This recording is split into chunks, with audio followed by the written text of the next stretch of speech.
Coming on staff at a brand new church after being at another church for a number of years comes with it a wide array of emotions as you are trying to find your groove and as the ministry begins to take on more and more of your DNA. I'm right in the middle of starting over, and so I am documenting that journey, and maybe you might find encouragement and inspiration when you find yourself in a similar situation. Hi, I'm Dave Dolphin at practicalworshipblog.com, sharing ideas, tips, and practical advice for the everyday worship leader. And on this channel, we have weekly videos that help you lead a worship band and be a leader of people. So if you haven't already, consider subscribing so you don't miss the next one. I've been involved in worship ministry in some capacity or another for the last 20 years or so, but I wasn't actually on staff at a church until about 6 years ago. And then last summer, I left that church to start here at Cherokee Hills Baptist Church in the Oklahoma City area. So I'm documenting this journey, and this is episode number 3 in the series. If you haven't seen the first 2 videos, you might want to check those out first. I'll put a series playlist right over here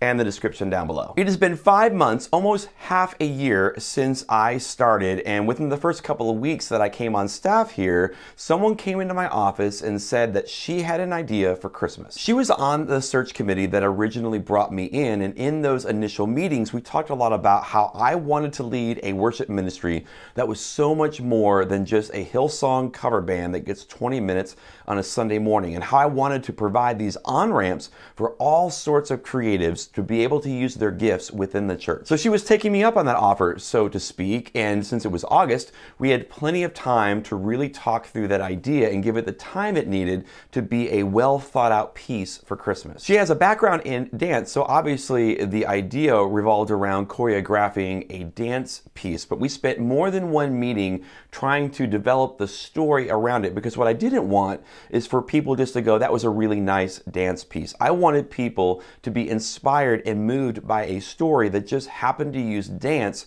to communicate the message. We thought through the basic 3-act structure of telling a story, where Act 1, you are introduced to the characters. Act 2, they encounter a problem. And Act 3, they make a decision and find resolution. And then there's something I've learned from watching this guy. His name is Jeff Bartsch, and he edits television shows for ABC, NBC, Disney, and a whole host of others. And what he always says is to find the thing under the thing.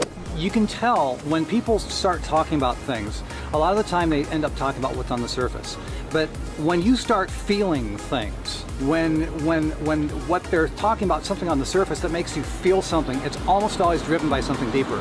It's not the thing, it's driven by the thing under the thing. It's a layer of symbolism other than what's on the surface. So those 2 things drove all of our decisions. Tell a good story in 3 acts and find the thing under the thing. Now this piece would only be about 7 minutes in length, but among the rest of the team, we spent countless hours writing and choreographing and planning and rehearsing, all for 7 minutes for one piece on one Sunday morning during the Christmas season. I think the size of your church doesn't matter when it comes to creating creative and memorable moments in your services. You don't need a lot of technology. You don't need to rent a bunch of gear. You don't need large budgets. You don't need a large staff of creative people working full time. You just need time. Whether it's Christmas or Easter or whatever, give your ideas time to come into their own, to find their way. Put the work in to cultivate that idea, get as many people as possible involved in the idea,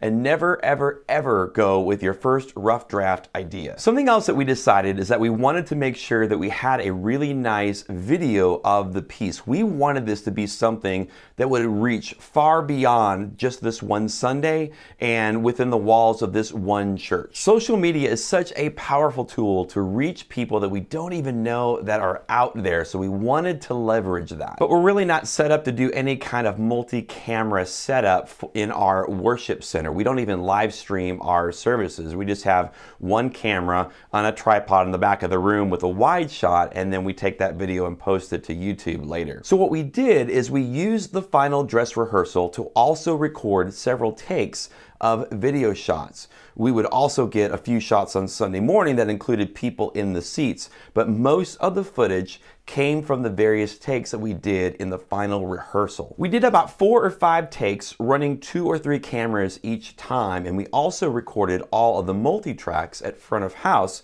so the audio could be remixed in post-production as well. And the final result was a powerful story of finding beauty and comfort in the waiting, because during the season of Advent and every day of the year, the one that we put our hope in loves us dearly and has our best interests at heart.